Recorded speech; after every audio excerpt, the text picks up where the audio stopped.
अस्सलाम वालेकुम नाज़रीन, मैं हूं रशीद बलोच दुरून टीवी के साथ। बलूचिस्तान के सियासी उतार चढ़ाव से मुतालिक आज कुछ अपडेट्स हैं हमारे पास। हमने कहा अपने नाज़रीन के साथ उनको शेयर कर लें। पहली बात तो ये है कि जो नारा दराकीन हैं गुज़िश्ता 5-6 दिनों से वो कोयटा से बाहर थे। कराची में उन्होंने डेरे जमाए हुए थे, आज वो कोयटा पहुंच गए हैं। अच्छा, कोयटा पहुंचने पे अगर आप देखें तमाम जितने भी नारा दराकीन हैं वो कुद्दूस बिजंजो फ्रंट लाइन पे सब आ रहे हैं, सबसे आगे हैं, और पीछे तमाम वज़रान हैं जो है नारा दराकीन हैं जो वो उनके साथ एक तबलीगी जमात की तरह समझे आ रहे हैं। और बॉडी लैंग्वेज से अगर देखा जाए तो बड़े खुश नज़र आ रहे हैं। तो अभी जो भी मामला होगा सियासी बहस मुबाहिसे का, उसका मरकज़ अभी कोयटा होगा। आपको पता है कि गुज़िश्ता 10-12 दिनों से कोयटा में जब से ये तहरीक अदम एतमाद का मामला शुरू हुआ है, सरकारी जो काम है वो ठप होकर रह गए हैं। बहुत से साइली ने ये एतराज़ भी उठाया है कि जब हुकूमत आने जाने के जो मामलात हैं उस पे जो है जो सिस्टम है उसको जाम नहीं होना चाहिए था, सेक्रेटरीट को अपना काम करना चाहिए था, तमाम मशीनरी जो है उनका कंटिन्यू होना चाहिए था काम, लेकिन नहीं हुआ। फिर बीच में आपको याद होगा एक ख़बर आई थी, उसमें कहा गया था कि चीफ सेक्रेटरी ने तमाम सेक्रेटरीज़ को सरकारी उमूर या एग्जीक्यूटिव जो मामलात हैं उसको करने में जो है उनको रोक दिया है। यानी कि जो भी बड़े काम हैं उनको सेक्रेटरीज़ को कहा गया था कि वो आप ना करें। बहरहाल चीफ सेक्रेटरी की जानिब से दोबारा तरदीदी बयान तो आ गई, लेकिन दाल में कुछ काला ज़रूर है। अदरवाइज़ अगर वज़रा इधर नहीं थे, जो काम सेक्रेटरीज़ के थे या बाकी ब्यूरोक्रेसी के थे, उन्होंने तो अपना काम करना है ना, उन्होंने नहीं किए। तो इसका मतलब ये है कि ऊपर से कोई आर्डर आया होगा जिसकी वजह से ब्यूरोक्रेसी ने भी अपना काम रोका हुआ था। ये अब तक जो काम है वो ठप पड़े हुए हैं। अच्छा जी, जाम साहब जो है वो अब तक कराची में हैं अपने 5-6 वज़रा के साथ, अपनी टीम के साथ। कल जो है उन्होंने मौलाना अब्दुल वासे से मुलाकात की है। मौलाना अब्दुल वासे जमीयत उलमा इस्लाम बलूचिस्तान के अमीर हैं और वो उनके घुटनों का ऑपरेशन हुआ था कुछ दिनों पहले, वो हॉस्पिटलाइज थे, उसके बाद अपने घर पहुंचे। तो जाम साहब रात को उनसे मिलने उनके घर गए, उनकी हाल पुर्सी की और साथ में उनको ये भी रिक्वेस्ट की कि आप एज जमीयत उलमा इस्लाम मेरे ख़िलाफ़ जो एक मुहिम चल गई है, एक हवा चल गया है, आप मेरा साथ दें।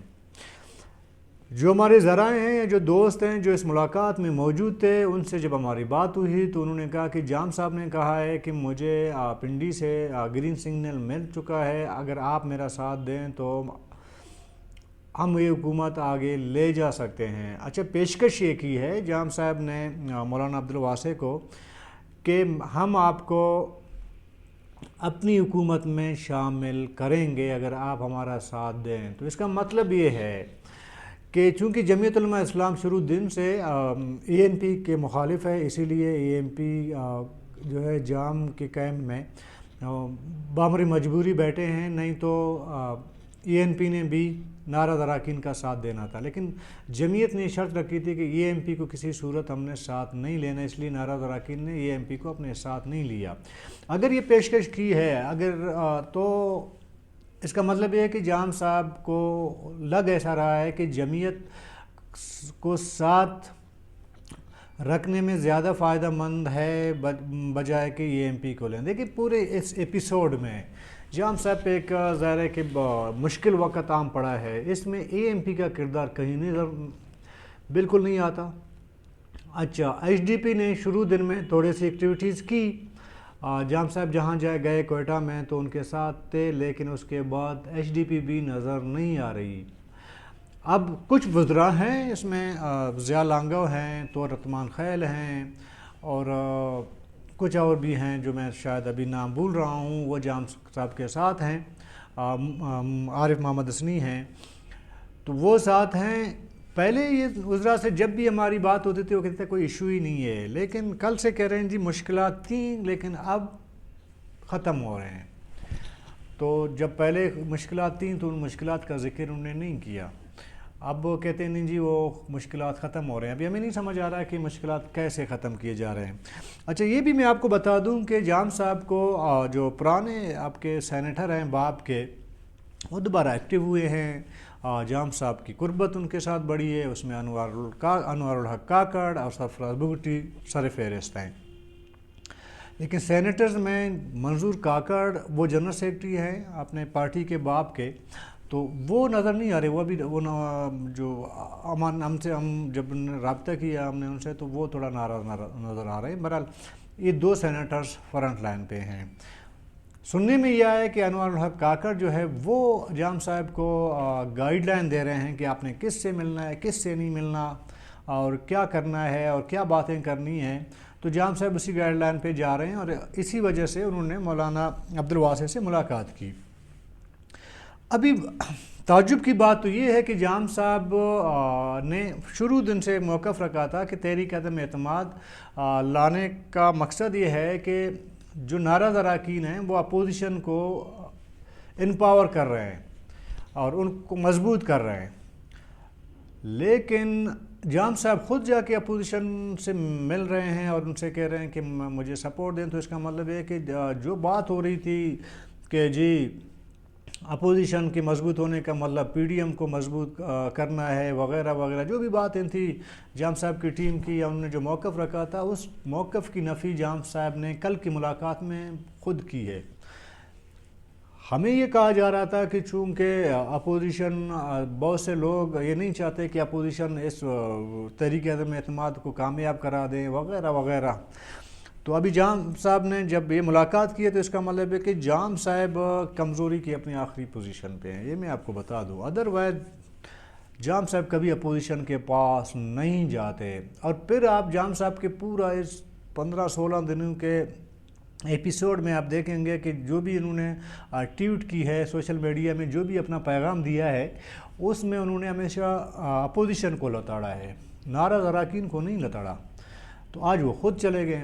اچھا ایک اڑتی خبر یہ بھی ہمارے پاس آئی ہے کہ جام صاحب نے سردار اختر جان مینگل سے ملاقات کرنے کا ایک پیغام ان کو بھیجا ہے, لیکن ان کو ابھی تک کوئی رپلائی نہیں ملی, اور میرا اندازہ یہ ہے کہ ملاقات نہیں ہوگی. اچھا جب جام صاحب نے مولانا واسع کو اپنی حکومت میں شامل ہونے کی اور حمایت کرنے کی جو پیشکش کی, تو اس میں مولانا واسع نے ایک دلچسپ جملہ بتایا. انہوں نے کہا دیکھیں اس صورتحال میں ایک تو یہ ہے کہ ہم اپنے پارٹی کی لیڈرشپ سے پوچھیں گے کہ وہ کیا کہیں گے. یہ کہنا دراصل ڈپلومیٹک ایک جواب تھا میرے خیال میں. ادروائز جو بلوچستان کے معاملات میں جمعیت کو مولانا فضل الرحمان نے فری ہینڈ دیا ہے کہ آپ جو بہتر سمجھتے ہیں وہ فیصلہ کر لیں. ایک یہ کہنا کہ جی ہم نے اپنی قیادت سے رابطہ کر کے ان سے پوچھنا ہے, مشورہ کرنا ہے, اس کے بعد جواب دینا, یہ ڈپلومیٹک ہے. دوسری بات یہ ہے کہ جو مولانا واسع صاحب نے کہا ہے جام صاحب کو, انہوں نے کہا کہ دیکھیں ہمیشہ حکومت کا, پی ٹی آئی کا, آپ لوگوں کا ایک الزام رہا ہے جمعیت پہ کہ یہ پی ڈی ایم کی موومنٹ جو ہے وہ دراصل مولانا فضل الرحمان چاہتے ہیں کہ بلوچستان میں کہیں اور ان کو جو ہے اکموڈیٹ کیا جائے, ان کو فائدہ پہنچایا جائے. اگر اس وقت میں آپ کو سپورٹ کروں حالیہ دنوں میں تو اس کا مطلب یہ ہوگا, بلکہ لوگ کہیں گے, ایک تاثر پیدا ہوگا کہ جمعیت نے پی ڈی ایم کے پلیٹ فارم کو اپنے لیے استعمال کیا اور جا کے حکومت میں بیٹھ گئی اور جام صاحب کا اتحادی بن گئے. کبھی نہیں ہو سکتا ایسا, ابھی فی الحال ہم یہ نہیں کر سکتے کیونکہ آدھے سے زیادہ حکومت کی میعاد جو ہے وہ گزر چکی ہے. تو یہ بہرحال جواب تھا مولانا عبدالواسع کا. تو آپ اس کو یوں سمجھ سکتے ہیں کہ جمعیت کی طرف سے جام کمال خان کو ایک پیغام دیا گیا کہ ہم آپ کے ساتھ نہیں آ سکتے. اچھا جو وزراء ہیں جام صاحب کے ساتھ جو آتے جا رہے ہیں, جہاز بھی استعمال ہو رہا ہے, ہیلی کاپٹر بھی ہو رہا ہے, موجیں بھی ہیں ان کے, تمام کچھ ہیں, لیکن پتہ نہیں کیوں وہ بھی اندر سے پریشان نظر آ رہے ہیں. بظاہر گو کہ کہتے ہیں کہ مشکلات میں کافی حد تک کمی ہوئی ہے, لیکن ان کی باڈی لینگویج آپ دیکھیں نا وہ کافی پریشان کن ہے. اچھا کل رات میری بات ہو رہی تھی کسی ایم پی اے سے, नाराज़ अरकान में से किसी से। तो उन्होंने कहा कि यार ये जो लोग हैं जो जाम साहब की टीम का हिस्सा हैं, जो बारगेनिंग कर रहे हैं, दरअसल वो पस पर्दा हमें भी कहते हैं यार क्या करें, फंस गए हैं अभी हम, हमारे लिए कोई जगह छोड़ लेना, अगर कोई मामला इधर उधर होगा तो थोड़ा सा स्पेस हमारे लिए छोड़ देना। मतलब है कि जो जाम साहब की टीम है उसने जो है वो हथियार समझें कि फेंक दिए हैं या वो मायूसी का शिकार हैं। अच्छा, जाते जाते मैं एक और आपको इन्फॉर्मेशन शेयर करता हूँ क्योंकि टाइम काफ़ी ज़्यादा हो गया है। जिस दिन जाम साहब की मुलाकात हुई थी कुद्दुस बिजंजो से फातिहा के बाद, उसके उसी रात अकबर आस्कानी को मैसेज भेजा गया जाम साहब की तरफ से। अच्छा, जाम साहब की तरफ से जो मैसेंजर था, जो पैगाम रसान था, वो लियाकत आस्कानी हैं जो जाम साहब के भी करीब हैं और अकबर आस्कानी के भी करीब हैं। उनको भेजा था कि एक अच्छी दोस्ती है तो शायद उनको मना सकें। तो काफ़ी मनाने की कोशिश की लेकिन अकबर आस्कानी नहीं माने, जो हमारी इतलात हैं। अच्छा, उसके बाद उन्होंने कहा कि जी आप ऐसे करें कि जाम साहब से एक मुलाकात कर लें, तो अकबर आस्कानी इस पे भी आमादा नहीं हुए। तो उसके बाद अकबर आस्कानी को लियाकत आस्कानी ने कहा कि जी आप ऐसे करें कि फ़ोन पे मैं आपकी बात करा देता हूँ जाम साहब से। तो इस पे भी अकबर आस्कानी आमादा नहीं हुए। उन्होंने कहा, जो अकबर आस्कानी है उनका ये मौक़िफ़ था कि चूँकि जो जितने नाराज़ अरकान कराची आए हैं उनमें ज़्यादातर मेरे मेहमान हैं, उसका सारा ख़र्चा मैं उठा रहा हूँ। अगर मैं बात करूँगा या जाके मिलूँगा ये गलत तासुर जाएगा और इससे जो है आप लोगों को एक मौका मिलेगा जाम साहब की टीम को एक प्रोपेगेंडे का, इसलिए मैं नहीं मिल सकता उनसे। तो ये था आज की तमाम सूरत हाल थी। जैसे जैसे बलूचिस्तान के मामलात पे जो अपडेट्स आते रहेंगे हम आपके साथ शेयर करते रहेंगे। लेकिन एक बात हमेशा हम आपसे कहते हैं कि अगर आपने हमारे यूट्यूब चैनल को सब्सक्राइब नहीं किया तो ज़रूर कीजिएगा और कमेंट बॉक्स में अपना फ़ीडबैक दीजिएगा और साथ में घंटी का बटन भी दबा दें ताकि बर वक्त जो प्रोग्राम होंगे वो आप तक पहुंच सकें। अपने होस्ट रशीद बलोच को इजाज़त दीजिएगा। अल्लाह हाफ़िज़।